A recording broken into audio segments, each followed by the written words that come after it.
சாய்ராம் ஜெய் சாய்ராம். சாய் பிள்ளைகளுக்கு அனைவருக்கும் அன்பு வணக்கங்கள். என் அன்பு பிள்ளையே, உன்னை தேடி நான் வருவது இது 9வது முறை. இதையும் தவறவிட்டால் நான் பொறுப்பல்ல. நான் உனக்கு கஷ்டங்கள் தரும்போது நீ கலங்கி நிற்காதே. அவர் உனக்கு கஷ்டங்கள் தருவது உன்னை சோதிக்க அல்ல. உன்னை சுற்றி உள்ள உறவுகளில் எத்தனை போலி உறவுகள் உள்ளன என்பதை உனக்கு உணர்த்தத்தான். நிம்மதியுடன் வாழ வேண்டும் என்றால் மாற்ற வேண்டியதை மாற்று. மாற்ற முடியாததை ஏற்றுக்கொள். ஏற்க முடியாததை நீக்கிவிடு. அடுத்தவரிடம் நீ உரிமை எடுக்கும் போது அவர் அதற்கு தயாரா என்பதை ஒரு கணம் யோசித்து எடு. அனுமதியின்றி எடுக்கும் உரிமை அர்த்தமற்ற வருத்தங்களை உண்டாக்கிவிடும்.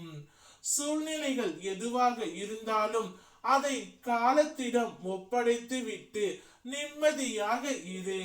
காலத்தை போல் பழிவாங்க வேறு ஒன்றும் இல்லை. வினை விதைத்தவன் காலத்தால் தான் வினையும் அறுவடை செய்ய வேண்டும். பொறுமையாக நடந்து கொள். பச்சோந்திகள் உருவ நிறத்தை தன் சூழ்நிலைக்கு ஏற்றது போல் மாற்றும்.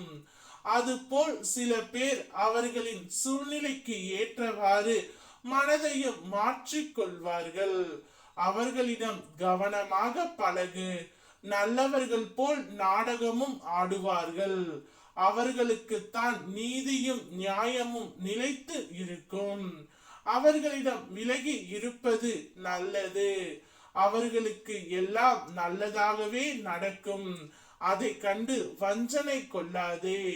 நீ நேர்மையாக இருப்பதினால் உனக்கு எந்த ஒரு ஆபத்தும் நெருங்காது. ஆபத்தை நெருங்க நான் விடவும் மாட்டேன். தவறான பாதையில் செல்பவர்களிடம் பயணம் செய்யாதே. அவர்கள் தீய வழியில் செய்கிறார்கள். உன்மேல் வீண் பழிகள் வரக்கூடும். இன்றைய காலத்தில் யாரை நம்புவது என்று தெரியாது. நீ ஒருவரிடம் பழகும் பொழுது கவனமாக பழகு. உன் கஷ்டம் எல்லாம் தீரப் போகின்றது. உன் வாழ்க்கை மகிழ்ச்சி கட்டத்தில் போகின்றது. உன் எதிர்காலம் வளர்ச்சி அடையும். உன் வாழ்க்கையில் நடந்தவைகளை விட இனி வரும் காலங்களில் உனக்கு அடுத்தடுத்து அற்புதங்கள் வந்து கொண்டே இருக்கும். நீ நினைத்தது போல் எல்லாம் மாறும். அனைத்தையும் நான் மாற்றி காட்டுகின்றேன்.